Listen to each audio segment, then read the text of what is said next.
The first time I came to Island, my life looked very different. Hindi ako nagdala ng phone para iwas distraction. Nagdala lang ako ng mga gamit ko na pwede kong gamitin sa Island. And I was carrying burdens that no one really knew about it.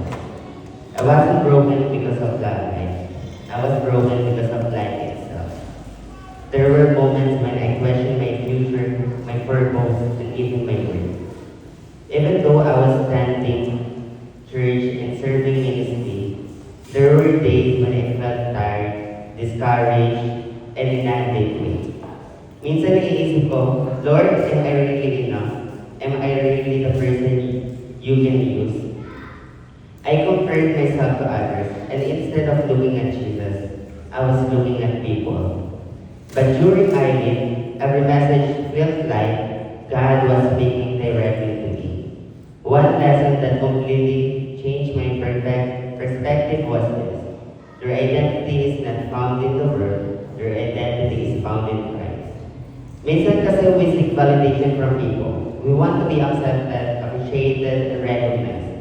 Pero the truth is the world can never validate who we really are. The more we chase people's approval, the more we become tired, drained, and eventually lose ourselves. Only Jesus can tell us who truly we are. I realized that being a Christian is more than just carrying the title. You can attend church every Sunday, you can lead the ministry, you can even preach, but if your heart is far from God, then something is missing. One statement that really stopped me was this: relationship with God before ministry. Before ministry, without intimacy, will eventually become performance. Maraming leaders ang active sa church, but not every active leader is growing in the relationship with God. God is not looking for perfect leaders. He is looking for surrendered hearts. Hindi niya hinahanap ang pinakamagaling, hinahanap niya ang willing sumunod. Another lesson that changed me is this: we have nothing to prove to God. Hindi natin kailangan i-earn ang pagmamahal niya, hindi tayo mahal ng Diyos because of our position, our talents, and our achievements.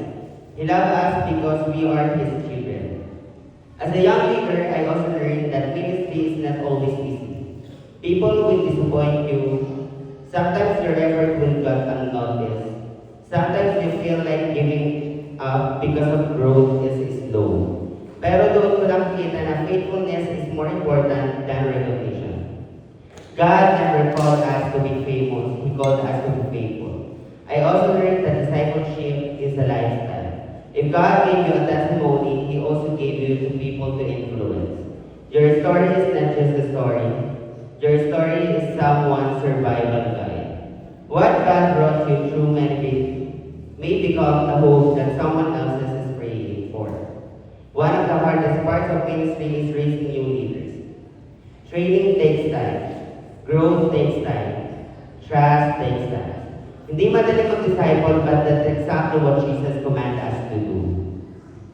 Sometimes we focus too much on people's weaknesses, while God looking for their potential.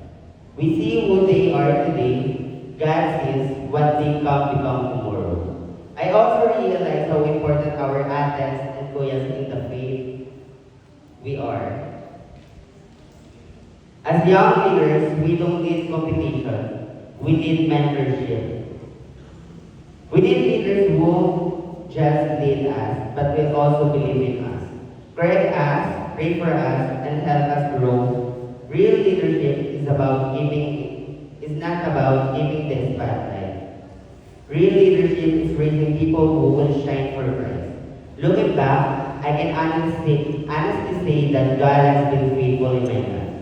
He provided my need when I had nothing. He strengthened me when I was weak.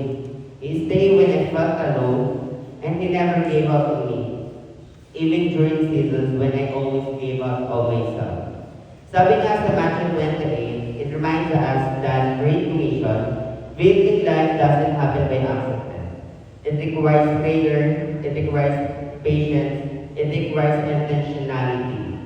God is not only calling us to attend church, He is calling us to build people. Today I stand before you, not because I am perfect, because God's grace has never failed me. I am called, I am chosen, I am still growing, and I am still being transformed every single day.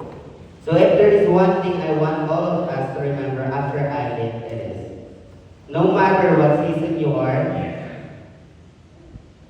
no matter how broken, discouraged, or unqualified you may feel, God can still use your life for His purpose. Your past does not disqualify you. Your failure does not define you. Your struggles are not the end of your story, because God's calling is always greater than our fears. And His grace is always greater than your failures. So don't seek your identity in the world. Seek your identity in Jesus. Because the world will always ask you to prove yourself. But Jesus already proved your worth at the cross. The world may reject you. People may misunderstand you. You may even doubt yourself. But if Christ calls you, that is enough. At the end of the day, it's not about our titles. It's not about our achievements. It's not about our ministry. It is all about Christ. And today, my identity, and today I saw myself, my identity in Christ, in Cristo.